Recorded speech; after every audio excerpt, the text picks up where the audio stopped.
На чекор до новата учебна година, психолозите уверуваат, социјалниот развој е значаен за секое дете и добро би било да се вратат на училиште. Психологот и универзитетски професор Ана Фрицхант за Алфа вели, предизвикот е голем за здравствените и образовните институции, затоа неопходна е добра стратегија за да се заштити здравието на најмладите.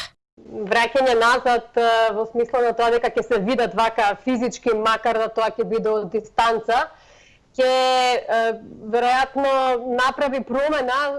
Сега треба да видиме како ќе биде таа операционализација, би рекла јас, на самите протоколи и колку тие ќе можат суштински, не само технички, туку суштински, да се спроведат во пракса.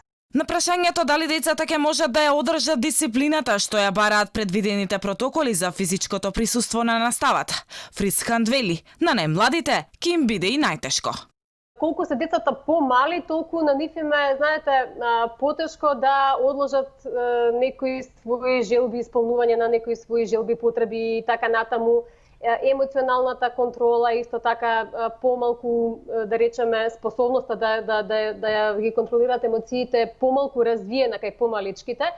Така што ќе биде сериозен предизвик како тоа ќе се искоординира во смисла на нели сега тоа најмногу ќе бидат повикани наставниците и воспитувачите во, да речеме, во градинките да водат сметка на сето тоа.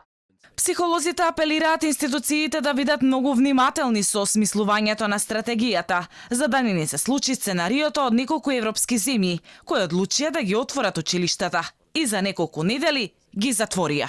Мора да се направи на вистина една добра проценка кога е најдоброто време за такво нешто, затоа што колку што можев да прочитам по медиумите, Германија почна, па после 2-3 недели видоа дека можеби и избрзале.